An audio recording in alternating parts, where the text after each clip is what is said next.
नमस्कार, जोहार। न्यूज 11 भारत देख रहे हैं आप। आपके साथ मैं हूं अभिषेक भारती। जो कहूंगा सच कहूंगा और डंके की चोट पर कहूंगा। आज एक बहुत बड़ा खुलासा करने वाला हूं न्यूज 11 भारत पर, डंके की चोट पर। इतना बड़ा खुलासा कि आप हिल जाएंगे, आप डुल जाएंगे, आप आश्चर्यचकित रह जाएंगे। असल में ईडी लगातार प्रेम प्रकाश से पूछताछ कर रही है। आज से 3 दिन पहले तक झारखंड का आम आदमी नहीं जानता था कि प्रेम प्रकाश कौन है। जो खास लोग हैं वो जानते थे। जो खास लोग हैं, जो ब्यूरोक्रेसी से जुड़े हुए हैं, जो बड़े बड़े नेता लोग हैं, जो बड़े बड़े मंत्री लोग हैं, वो तमाम लोग जानते थे कि प्रेम प्रकाश कौन है। लेकिन हमारे और आपके जैसा जो आम आदमी है उसको नहीं पता था कि प्रेम प्रकाश कौन है। और आज भी ये नाम तो सबको पता है, लेकिन आपको अगर मैं पूछूंगा कि भाई प्रेम प्रकाश दिखते कैसे हैं तो आप नहीं बता पाएंगे। लेकिन आज बहुत बड़ी बात बताने जा रहा हूं आपको कि भैया कोई तो क्राइटेरिया होता होगा कि किसी को बॉडीगार्ड दिया जाए। सुरक्षा की जरूरत तो उसको होती होगी ना, जो हमारे लिए एक एसेट है। उस एसेट को सुरक्षा की जरूरत होती होगी। लेकिन रांची पुलिस ने जो बोझ है उसको सुरक्षा दी है। आप बोलेंगे ऐसा कैसे? मैं आज ये बात बताऊंगा। ईडी से पूछताछ में ये बात सामने आई है और आज तस्वीरें भी दिखाऊंगा। ये तमाम चीजें होंगी डंके के चोट पर।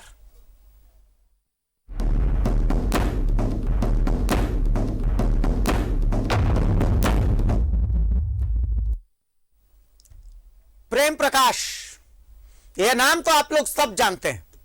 एक छोटा सा किस्सा बता रहा हूं। प्रेम प्रकाश आरजेडी के नेता साधु यादव के कुछ पैसे डकार गया, भाग करके राजस्थान चला गया। राजस्थान में छुप के रह रहा था। गया से आरजेडी के विधायक है सुरेंद्र यादव। सुरेंद्र यादव गाड़ी में भर करके प्रेम प्रकाश को लेकर के आए गया और पैरों की 10 उंगलियों के नाखून नोच दिए पलाश से। स्थितियां इतनी विकट हो गई कि सुरेंद्र यादव को अपनी विधायकी तक त्यागनी पड़ी। यह लेवल है इस आदमी का, जो आज झारखंड का सबसे बड़ा दलाल है। आप सोचिए कि यह शख्स की शुरुआत हुई थी, यह सीडी तस्करी, अश्लील फिल्मों की सीडी तस्करी करके नेपाल से भारत लाता था। और आज स्थितियां ऐसी हो गई थी कि आईपीएस अधिकारियों को, आईएएस अधिकारियों को यह गाली गलौज करके बात करता था। आखिर क्या कारण है? एक यूपीएससी क्रैक करके कोई अधिकारी बनता है। यूपीएससी देश का सबसे कठिन परीक्षा है और एक दलाल गाली गलौज करेगा यूपीएससी अधिकारियों को? आखिर क्या मजबूरी है? रांची पुलिस ने बाकायदा 2 बॉडीगार्ड प्रेम प्रकाश को दिए थे और प्रेम प्रकाश ने ईडी से पूछताछ में बताया है कि भाई इसके लिए कोई कागजी प्रक्रिया नहीं हुई थी, कोई एक फॉर्म तक प्रेम प्रकाश से सिग्नेचर तक नहीं लिया गया था। तो आखिर रांची पुलिस ने किसके प्रेशर में बॉडीगार्ड दिया? हमने थोड़ी तहकीकात की तो हमें 2 नाम पता चले, कामजीत काशी और मुकेश कुमार। ये 2 बॉडीगार्ड हैं। ईडी को इन दोनों बॉडीगार्ड से पूछताछ करनी चाहिए। प्रेम प्रकाश से कौन मिलता था, कैसे मिलता था, किस वक्त मिलता था, कहां कहां मिलता था प्रेम प्रकाश के, किससे संबंध है, कैसे संबंध, तमाम चीजें ये दोनों बॉडीगार्ड बताएंगे। और एक और बात बता रहा हूं, इन दोनों बॉडीगार्ड्स की जान को खतरा है। अब जब इनके पास इतने सारे राज हैं तो इनकी जान को खतरा है। इनको सुरक्षा दीजिए। रांची पुलिस तो कोशिश कर रही है कि बैक डेट में इनकी पोस्टिंग दिखाने की, लेकिन हमारे पास तो बाकायदा इनके वीडियोस मौजूद हैं, इनकी फोटोज मौजूद हैं। हमें कैसे झूठलाएंगे हुजूर? एक छोटी सी रिपोर्ट है, पहले रिपोर्ट देख लीजिए, उसके बाद आगे बातचीत करते हैं। रिपोर्ट दिखाइए। ईडी की पूछताछ में सबसे बड़ा खुलासा, वो खुलासा जो ईडी की जांच की दिशा बदल देगा, वो खुलासा जो सियासत हिला देगा, वो खुलासा जो आपको भी डुला देगा।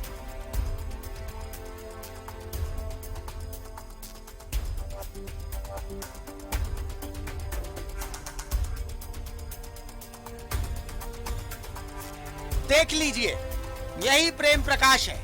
प्रेम प्रकाश झारखंड का सबसे बड़ा दलाल। अभी 2 दिन पहले तक आम आदमी प्रेम प्रकाश को जानता तक नहीं था।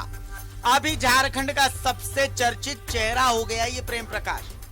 ध्यान से देख लीजिए, चमचमाते काले कोट में प्रेम प्रकाश को।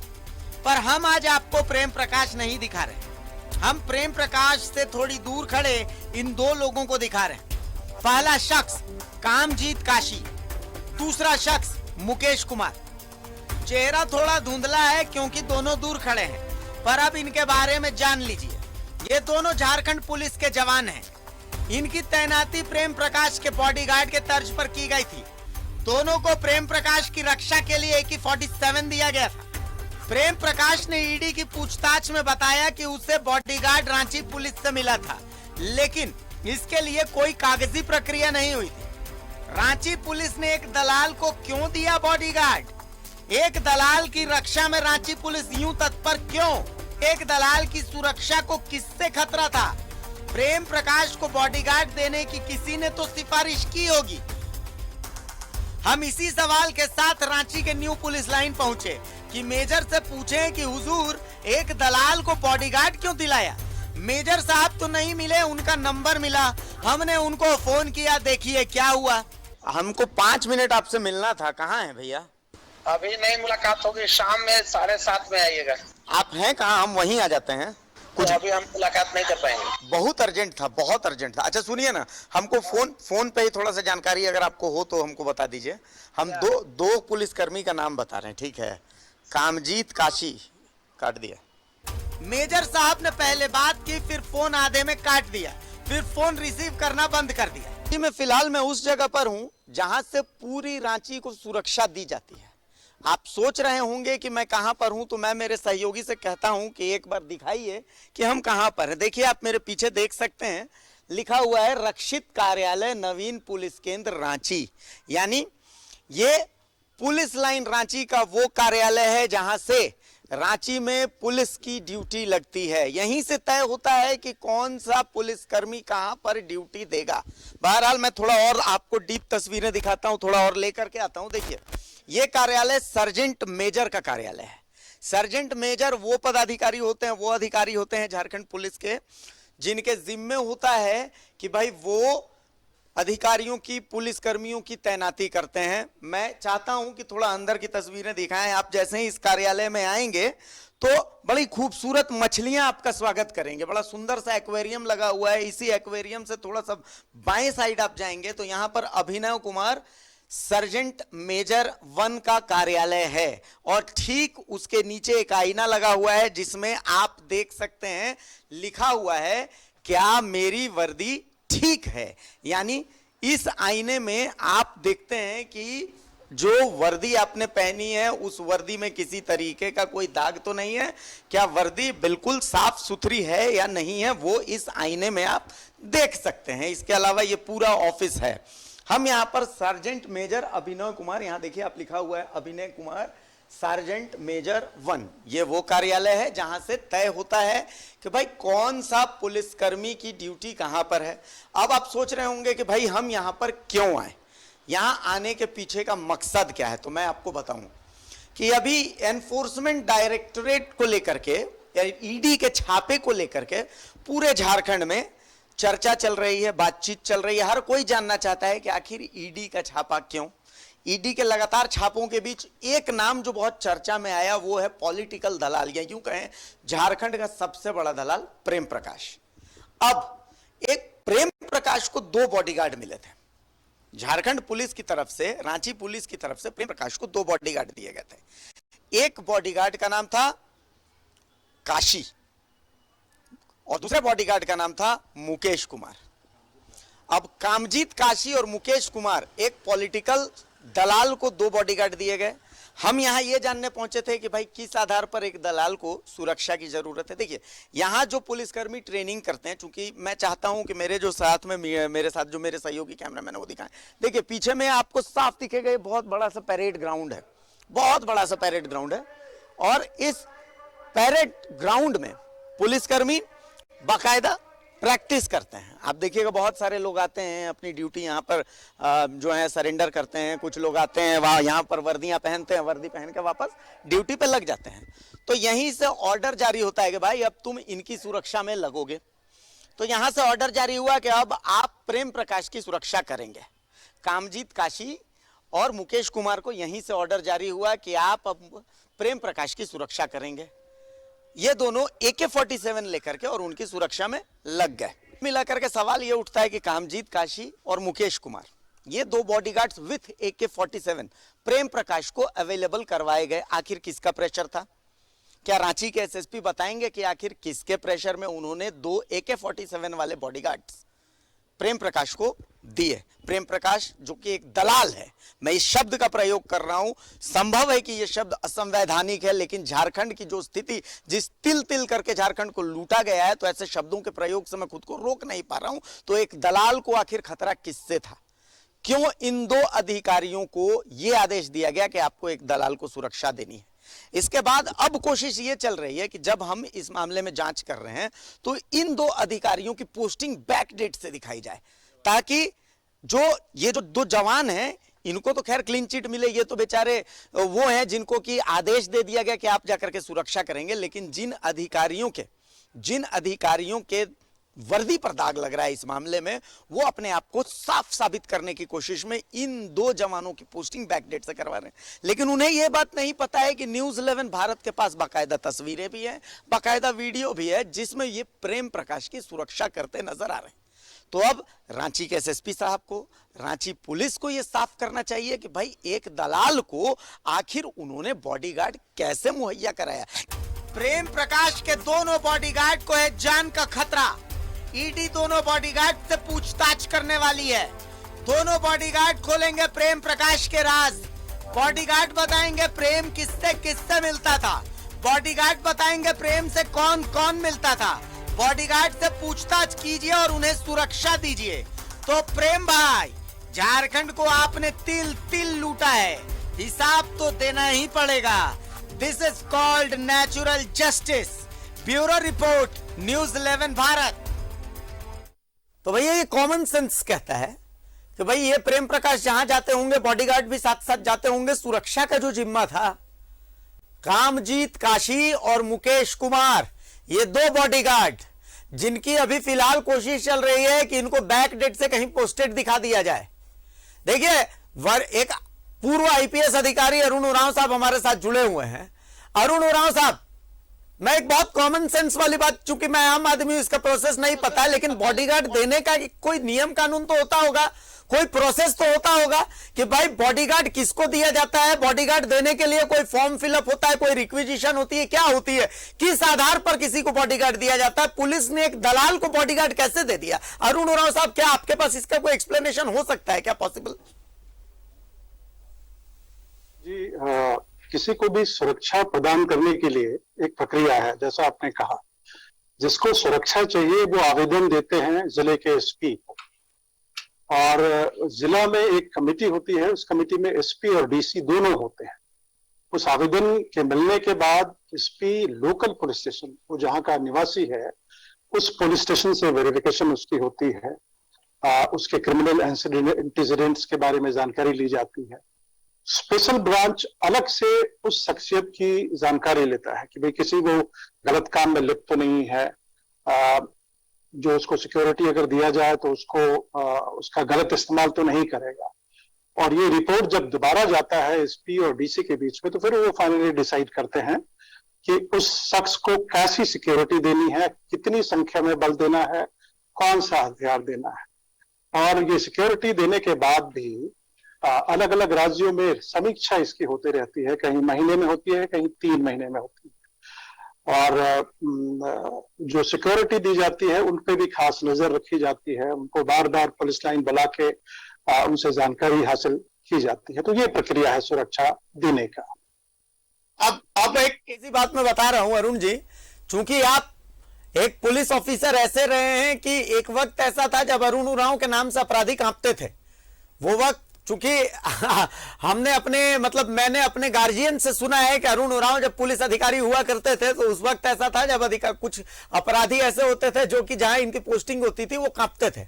लेकिन आज झारखंड कुछ ऐसा भी देख रहा है कि कई अधिकारी ऐसे हैं जो प्रेम प्रकाश के पैर छूते थे। तो ऐसी स्थिति में, चूंकि आंखों देखी बात है, रांची में ऐसा देखा गया है, कई अधिकारी ऐसे हैं जो प्रेम प्रकाश के पैर छूते थे। मतलब ये शर्मनाक है, मुझे खुद बुरा लग रहा है ये बोलने में, लेकिन यही सच्चाई है अरुण उरांव जी। और ईडी से पूछताछ में प्रेम प्रकाश ने एक बात और कही है कि उसका तो कभी कोई वेरिफिकेशन हुआ ही नहीं, बाकायदा पुलिस की तरफ से उसको बॉडीगार्ड एज ए गिफ्ट मिला था। तो मतलब क्या समझा जाए इसको, मतलब क्या स्थितियां आप समझ सकते हैं? समाचार चैनलों से, अखबारों से जो जानकारी मिल रही है कि ये जो शख्स जिनका आप नाम ले रहे हैं, प्रेम प्रकाश, किस तरह के धंधे में शामिल थे, उसमें एक धंधा इनका था ट्रांसफर पोस्टिंग का। तो ऐसे कई डीसी और एसपी रहे होंगे या अन्य आईएएस आईपीएस अधिकारी रहे होंगे जो इनसे मिलते होंगे कि भी मेरी यहाँ पोस्टिंग करिए। तो वो ओबलाइज करने के लिए प्रेम प्रकाश को अपनी तरफ से ऑफर कर देते होंगे कि भाई आपको सिक्योरिटी चाहिए तो अगर एक की भी जरूरत हो उसको 4 बॉडीगार्ड बगैर कमिटी में गए वो अपनी तरफ से दे दिया करते होंगे। और ऐसी ये पहले भी होता रहा है कई इलाके में, हमें जानकारी, कई बड़े बिल्डर्स, पैसे वाले लोग, माफिया, उनको जिले से सिक्योरिटी मिलती रही है और उनका गलत इस्तेमाल विशेषकर कोयला खनन वाले इलाके में मिलता रहा है। तो ये तो बिल्कुल गलत है, इसके तह में जाना चाहिए। सिक्योरिटी मिला तो कैसे मिला, किसने इसको साइन किए इसको सिक्योरिटी देने पे, और इस पे कार्रवाई जरूर होनी चाहिए। एक और बात बता रहा हूं मैं आपको, अब ईडी को एक बार इन दोनों से पूछताछ, चूंकि जहां तक हमें सूचना मिली है कि ईडी इन दोनों से पूछताछ करेगी, चूंकि बॉडीगार्ड का काम है कि भाई साई की तरह ये प्रेम प्रकाश के साथ रहते होंगे, और चूंकि ये कर्मी तो सरकारी थे तो इनको तो सारी जानकारी होगी कि प्रेम प्रकाश की मुलाकात किससे होती थी, प्रेम प्रकाश किनसे कब कब मिलते थे, कहां मिलते थे, किससे नजदीकी है नहीं नजदीकी। लेकिन बड़ा सवाल यहां पर यह है कि कामजीत काशी और मुकेश कुमार, इन 2 पुलिस कर्मियों की जान को भी खतरा, अब तो इनको भी सिक्योरिटी देने की जरूरत है, क्योंकि अब तो ये बाकायदा एक गवाह का दर्जा हासिल करने वाले हैं बहुत जल्दी। अरुण उरांव साहब। बिल्कुल सही अभिषेक जी, देखिए हम लोग अपनी नौकरी के दौरान ऐसे लोगों को सिक्योरिटी देने में हम लोग को कोई गिरोज नहीं होता था, क्योंकि हम लोगों को जानकारी उसके सिक्योरिटी से मिलती रहती थी कि कौन मिल रहे हैं, कहाँ जा रहे हैं, किससे बात करते हैं। तो वो हर एक हफ्ते उस सिक्योरिटी को पुलिस लाइन या अफसरों के पास आना होता था, तो हम लोग तो बड़ी खुशी खुशी देते थे। तो आप बिल्कुल आप ठीक कह रहे हैं, ये दोनों जो सिक्योरिटी मिले हुए थे प्रेम प्रकाश को, ये बहुत बड़े सूत्र हो सकते हैं जो ईडी क्या सीबीआई को या पुलिस को, इन्वेस्टिगेशन एजेंसीज को बहुत कीमती जानकारी दे सकते हैं। और आपने ठीक कहा कि खतरा तो है, अगर वो ज्यादा जानकारी रखते हैं तो उन पे भी खतरा हो सकता है। मैं चाहता हूं, मेरे पैनल से एक बार रिक्वेस्ट करता हूं, ये तस्वीरें जो छोटी सी खिड़की में जिन 2 बॉडीगार्ड्स के आप दिखा रहे हैं, एक बार इसको बड़ी खिड़की में दिखाइए, एक बार इसको बड़ा करके दिखाइए प्लीज। आप देखिए प्रेम प्रकाश पर फोकस मत कीजिए, आप पीछे खड़े 2 बॉडीगार्ड्स पर फोकस कीजिएगा। देखिए आज स्थिति आई है कि प्रेम प्रकाश मीडिया का कैमरा देखते ही मुंह उधर करके छुप छुप के भाग रहे कि भाई हमारी तस्वीर ना देखे कोई, ताकि मैं सड़क पर निकलूं तो कोई मुझे पहचान ना पाए। लेकिन प्रेम जी, प्रेम भाई, आप बचेंगे कैसे, छुपेंगे कैसे? भाई झारखंड अपना बदला तो लेगा। आपको अगर ऐसा लगता है कि सासाराम से आकर के झारखंड को आप तिल तिल करके लूट लेंगे और झारखंड देखता रहेगा, तो झारखंड का बदला, जिसको नेचुरल जस्टिस कहते हैं, भाई धीरे धीरे धीरे धीरे देख वो होगा। भले ही माध्यम ईडी है, लेकिन मैं आपको बता रहा हूं, ये हाय है झारखंड के लोगों की कि भाई साहब हम अंधेरे में मर रहे हैं, वो जो पूरे देश को रोशन कर रहा है, हमारी लाइटें कटी हुई हैं और आप एसी की हवा खा रहे हैं, हम आधा पेट खा रहे हैं, आपके पास व्यंजन फेंके जा रहे हैं। तो झारखंड और झारखंडियों की कहीं ना कहीं तो हाय असर करेगी हुजूर। देखिए अमित सिंह सहयोगी हमारे साथ जुड़े हुए हैं। अमित जी भाई ठसक देखिए, काला कोट सफेद पैंट, पीछे खड़े 2-2 गार्ड। लेकिन मेरा सवाल यह है कि इन दोनों गार्ड से पूछताछ तो होनी चाहिए ना भैया। बॉडीगार्ड देने का इतना बढ़िया प्रोसेस बताया, अरुण उरांव साहब बता रहे हैं कि इसके लिए बाकायदा एक पूरा प्रोसेस है, लेकिन ईडी से पूछताछ में अभी तक तो यही पता चला है कि एक सिग्नेचर तक प्रेम प्रकाश को कहीं करने की जरूरत नहीं पड़ी और बॉडीगार्ड्स 2 हाजिर थे जी साहब विथ AK-47। एक दलाल को पुलिस ने इतनी सुरक्षा दी, मतलब रांची के बीच शहर में फायरिंग, मोराबादी गुरुजी के आवास के सामने फायरिंग होकर के निकल जाता है। पुलिस आज तक कहां किसको गिरफ्तार की, क्या गिरफ्तार की, पुलिस ही जानती है, ठीक है। लेकिन एक दलाल के लिए सिक्योरिटी की माकूल इंतजाम। जी भांति ऐसा है कि वो दलाल आज जो है सिस्टम का बहुमूल्य अंग बन चुका था, वो सिस्टम चलाता था। अब जैसी जानकारी आ रही है सामने, वो खुद ब खुद सिस्टम चलाता था, अपने अनुसार पदाधिकारियों की ट्रांसफर पोस्टिंग कराता था। एक समय वो बिहार से आकर यहाँ अंडे का कारोबार शुरू किया, सड़क पे अंडे का कारोबार, उसके बाद थोक अंडे का कारोबार, उस व्यक्ति की परिचय एक पूर्व आईएएस से हुई, जो एक उच्च मतलब पद राजबाला वर्मा से हुई। मैं तो साफ बोलता हूँ, बोलिए ना। जो भी है, राजबाला वर्मा से हुई। उसके बाद प्रेम प्रकाश के रुतबे में अजब सा बदलाव आया। अंडा से शराब कारोबारी बन गए, थोक शराब कारोबारी बन गए, शराब सिंडिकेट में घुस गए। उसके बाद ये आईएएस आईपीएस के चहेते बन गए, या फिर कहें कि ये आईएएस आईपीएस को अपना बनाने लगे। जैसा कि आपने देखा कि ये वशीकरण भी जानते थे, सारी चीजें जानते थे, ये माहिर आदमी थे, एक तरह से खिलाड़ी थे, ये खिलाड़ी थे। अब ऐसे में इनको बॉडीगार्ड किसके आदेश से मिला? क्योंकि वो सरकारी बॉडीगार्ड थे। उनके वेतन का खर्च कौन उठा रहा था? सरकार उठा रही थी कि प्रेम प्रकाश उठा रहे थे? एक बॉडीगार्ड लेना बहुत आसान चीज नहीं है। आज यहाँ कई ऐसे लोग हैं जिनको सड़क पे धमकियां मिल चुकी हैं, उन्होंने हाई कोर्ट में पीआईएल किया है। कई ऐसे मामलों में वो सरकार से गुहार लगा रहे हैं कि मेरी जान कभी भी जा सकती है, मैं इस मामले में एक्यूज्ड हूं, मैं गवाह हूं, मुझे सरकारी सुरक्षा दी जाए। उनको सरकारी सुरक्षा नहीं मिलती है।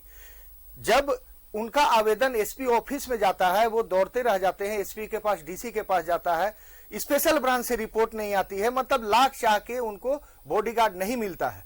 अब जैसा उरांव सर बता रहे थे कि अक्सर पुलिस वाले नजर रखने के लिए भी बॉडीगार्ड देते हैं, तो ऐसे में तो अब यह 2 बॉडीगार्ड प्रेम प्रकाश पर 24 घंटे नजर रख रहे थे एक प्रकार से, तो अब लाजमी है कि वो ईडी के पास उनसे पूछताछ हो, वो बताए कि प्रेम प्रकाश का रूटीन क्या था, उनसे कौन कौन मिलता था, प्रेम प्रकाश कब आना जाना करते थे, अपने घर में ईडी के लिए तो ये बहुत महत्वपूर्ण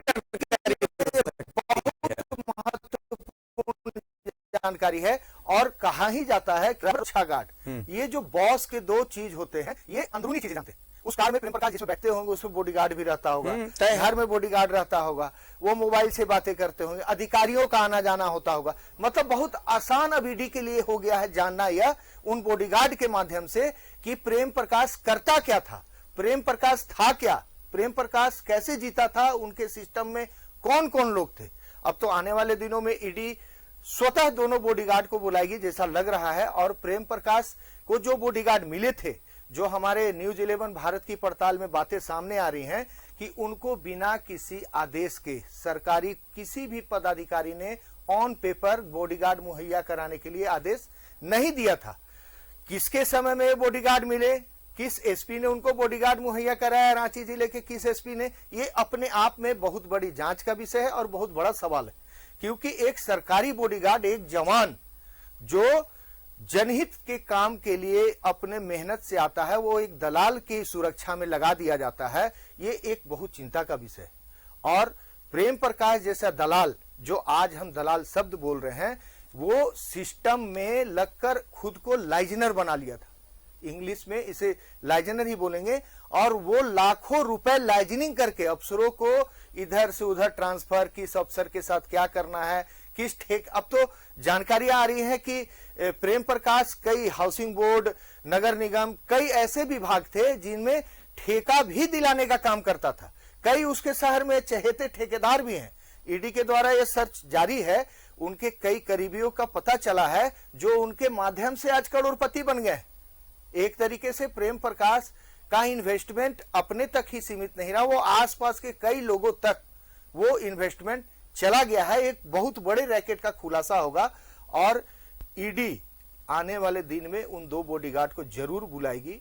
वो किसके आदेश से गए, चूंकि बॉडीगार्ड सबसे बड़ी बात है कि बिना कागज का बॉडीगार्ड मिलते हैं, तो कोई कागजी कार्रवाई। अरुण उरांव जी, बड़ी इंटरेस्टिंग बात यह है कि बिना कागजी कार्रवाई के बॉडीगार्ड, आप मतलब ऐसा कैसे पॉसिबल है क्या ये कि बिना किसी कागजी कार्रवाई के और 2 बॉडीगार्ड। चूंकि ईडी से पूछताछ में खुलासा खुद प्रेम प्रकाश ने बताया कि भाई बिना किसी कागजी कार्रवाई के मुझे बॉडीगार्ड मिले थे, तो क्या ये पॉसिबल है? मतलब कौन मेहरबानी करे तो ऐसा हो सकता है कि बिना कागजी कार्रवाई के और बॉडीगार्ड मिल जाए? ये बिल्कुल सरासर गलत फैसला जिसने भी किया है, उसका बड़ा सरासर गलत फैसला है। और अगर इसने बॉडीगार्ड के लिए फर्ज कीजिए अप्लाई भी अगर किया होगा, तो इसके पुलिस स्टेशन के वेरिफिकेशन में, स्पेशल ब्रांच के वेरिफिकेशन में ये बात आई होगी कि जो इसके खिलाफ पुराने केसेस और ये क्या कर रहा है, इसके जानने के बाद तो कोई सवाल ही नहीं है कि एसपी और डीसी की कमेटी इसको सुरक्षा दे देता। इसमें ऐसा कोई अधिकारी संलिप्त है जो ऑब्लिगेशन के लिहाज से अपनी तरफ से बगैर किसी कागज पत्री कार्रवाई के इसको बॉडीगार्ड दे दिया है। और आइंदा ऐसा ना हो, इसके लिए ये जरूरी है कि उस अधिकारी के खिलाफ सख्त कार्रवाई हो। आप इतिहास की बात कह रहे हैं, मैं बड़ा इंटरेस्टिंग इतिहास बताता हूं, बहुत इंटरेस्टिंग इतिहास बताता हूं। यह बात तब की है जब प्रेम प्रकाश नेपाल से बिहार ला करके अश्लील सीढ़ियां बेचा करते थे। वो जो फिल्मों में आप देखते होंगे मैले कुचैले कपड़ों में जो अश्लील सीढ़ियां बेचते हैं, तो बस वही कैरेक्टर हुआ करता था इनका। धीरे धीरे इनकी नजदीकी हुई सुभाष यादव जो आरजेडी के नेता हैं उनसे। सुभाष यादव ने इनको धंधा करने के लिए कई करोड़ रुपए दिए। इन्होंने सुभाष यादव ने इनकी मदद की है, सुभाष यादव को भी इन्होंने धोखा दे दिया, उनके पैसे गपक गए और पैसे गपक करके ये जाकर के छुप गए राजस्थान में। सुरेंद्र यादव जो विधायक हुआ करते थे गया से, उन्होंने ढूंढा कि ये राजस्थान में छुपे हुए हैं। राजस्थान से गाड़ी में भर करके बोरे में ले करके आए गया। यहां पर उनके पैर की 10 जो उंगलियों के नाखून है, उन नाखूनों को नोच डाला, अधमरा करके इनको पीट पीट के चमड़ी उधेड़ करके अधमरा करके रेलवे ट्रैक पर फेंक दिया। अब उसके बाद लेकिन देखिए कहते हैं कि भैया किस्मत भी कुछ चीज होती है, इसी को किस्मत कहते हैं। उसके बाद पूर्व मुख्य सचिव राजबाला वर्मा के इस संपर्क में आए और उसके बाद तो फिर इनकी किस्मत ही बदल गई। अंडे का ठेका, मिड डे मील में अंडे का जो ठेका है वो इनको मिला और उसके बाद तो ये मिड डे मील के बच्चे क्या खाएंगे, मिड डे मील और प्रेम प्रकाश ही का पकना चालू कर दिए। मतलब ये तो इतिहास है। ये न्यूज 11 भारत ने 2 दिन पड़ताल की तो उनके सामने आ गया, पता नहीं स्पेशल ब्रांच की पड़ताल कैसी थी, रांची पुलिस की पड़ताल कैसी थी कि आज तक उनको सामने भी नहीं आया और अधिकारियों को जाकर के चरण वंदना करने की जरूरत पड़ने लगी। मतलब बड़ा दुख होता है ये सुन करके। अमित जी, ऐसा है कि अब तक जो जानकारियां सामने आ रही हैं, प्रेम प्रकाश की ठसक इतनी हो गई थी कि नए बैच के कुछ आईपीएस और आईएएस अधिकारी थे, इनके घर में जाते थे तो जूता बाहर खोलते थे और इनका पैर छूते थे। ये स्थिति हो गई थी सिस्टम की। एक आईएएस जो सोसाइटी के लिए एक आदर्श होता है, आइकॉन होता है, वो एक दलाल के घर में आना जाना कर रहा है। और ऐसे आईएएस आईपीएस का संपर्क एक दलाल से इतना घनिष्ठ होता है कि उसको सरकारी बॉडीगार्ड तक दिलवा दिया जाता है। ये अपने आप में बहुत चिंता का विषय। मैं इसी आज जिस मामले की ईडी जांच कर रही है, सेल कंपनी से संबंधित अवैध माइनिंग से लेकर सारी चीजों की, इसका पीआईएल हाई कोर्ट में शिवशंकर शर्मा ने किया है। उसने 2 बार थाने में लिख के दिया, एसएसपी को लिख के दिया कि मुझे धमकियां मिल रही हैं, तरह मेरे घर पे लोग आ रहे हैं, मुझे सुरक्षा मुहैया। उसे कोई बॉडीगार्ड अब तक नहीं मिला और न ही किसी थाने के द्वारा उसे बॉडीगार्ड देने के लिए अग्रेसित किया गया आवेदन। लेकिन ये सबसे बड़ी सिस्टम का मजाक यहाँ दिख रहा है कि प्रेम प्रकाश को बिना किसी आवेदन, उससे भी देखिए जो हो गया अमित जी, जो हो गया उससे ज्यादा इंपॉर्टेंट है क्या हो सकता है। हो ये सकता है कि ईडी अब बुलाने वाली है इन दोनों बॉडीगार्ड्स को और पूछताछ करेगी। अमित जी आप हमारे साथ बने रहे। बहुत शुक्रिया अरुण राव साहब आपका, आपने अपना वक्त दिया, हमें बहुत तकनीकी चीज आपने हमें समझाई। लेकिन बॉडीगार्ड पर ही खेला खत्म हो जाए तो मजा कहां आएगा। अभी तो खेल नहीं, खेला दिखाने वाले हैं, कहीं जाइएगा मत अभी।